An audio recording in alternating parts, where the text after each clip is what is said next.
دنیا کے اندر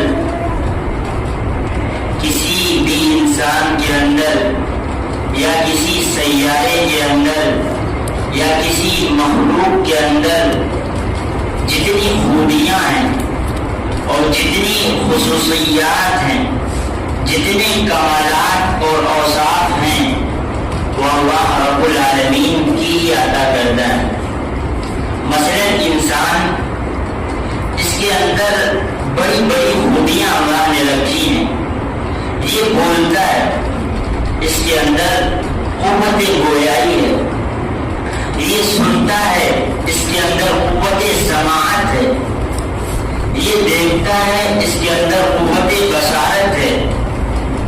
اور یہ سمجھتا ہے، اس کے اندر قوت تخیل ہے۔ یہ ساری کی ساری صفات اور کمالات جو انسان کے اندر رکھی ہیں، وہ اللہ رب العزت نے ہی رکھی ہے۔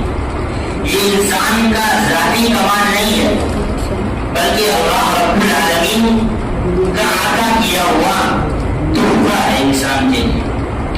اگر اللہ چاہے تو زبان ہونے کے باوجود قوت گویائی کو چھین کر انسان کو گونگا بنا دے۔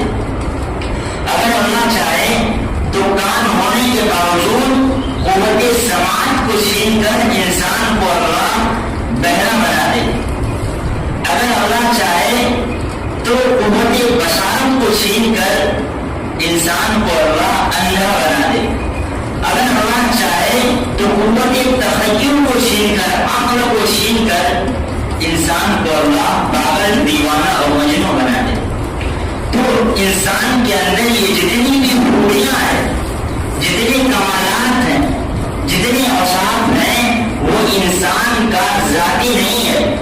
یہ ذاتی کمال انسان کا نہیں ہے، بلکہ اللہ رب العزت کی جانب سے عطا کرتا ہے۔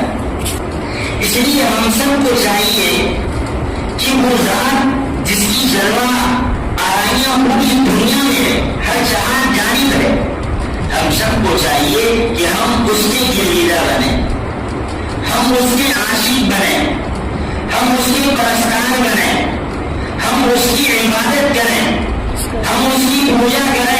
اگر ہم سر جھکائیں تو صرف اسی